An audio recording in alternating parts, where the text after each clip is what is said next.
Assalamualaikum warahmatullahi wabarakatuh. Warahmatullahi wabarakatuh. Alhamdulillah, alhamdulillahi an'amana bi ni'mati iman Islam, bi ni'mati ukhuwah Islamiyah.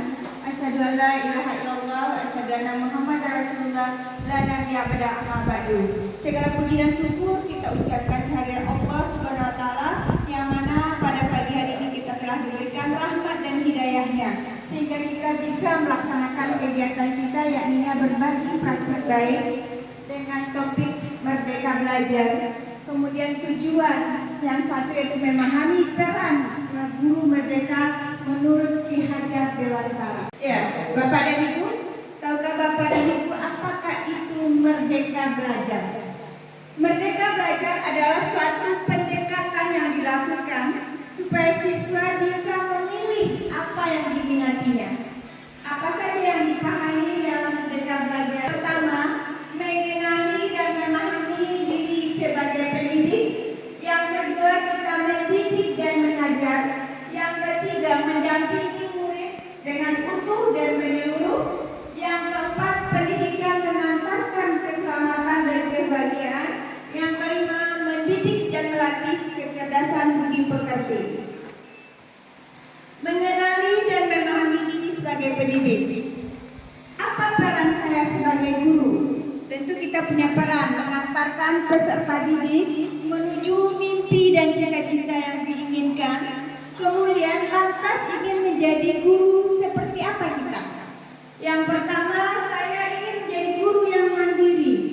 Kemudian guru yang reflektif, guru yang kolaboratif, kemudian guru yang inovatif, serta guru yang berpihak kepada peserta didik atau siswa.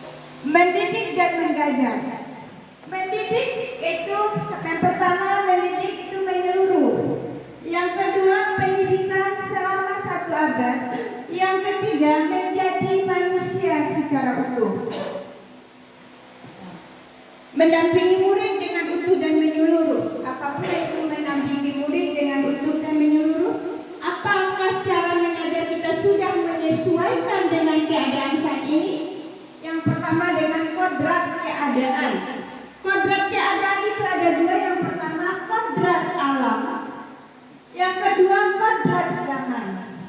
Kemudian azas trikon. Yang pertama yaitu kontinuitas. Kemudian yang kedua konvergensi. Dan yang ketiga konsentrasi. Mendidik dan melatih budi pekerti. Teori konvergensi dan pengaruh pendidikan. Yang pertama adalah teori tabula rasa. Yang kedua teori negatif. Pendidikan yang mengantarkan keselamatan dan kebahagiaan, yaitu mengantarkan murid selamat dan bahagia. Selamat dan bahagia yaitu dengan sistem AMOM. Merdeka Belajar di abad 21. Kemudian pendidikan yang mengantarkan keselamatan dan kebahagiaan itu yang pertama menciptakan lingkungan belajar terbaik murid kita. Yang kedua trisentra pendidikan.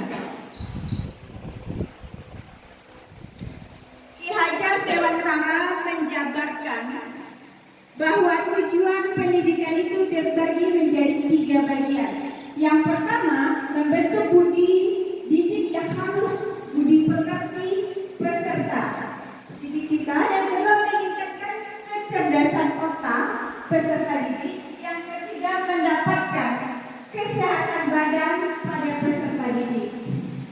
Kemudian untuk mencapai tujuan pendidikan tersebut, maka pendidikan harus memiliki suatu kesatuan konsep yang jelas, meliputi yang pertama ingarsa sumturada. Sebagai guru atau pendidik harus bisa menjadi teladan untuk semua peserta didik. Yang kedua ingmadya manguntasa, yang artinya pendidik mampu menciptakan ide bagi peserta didik.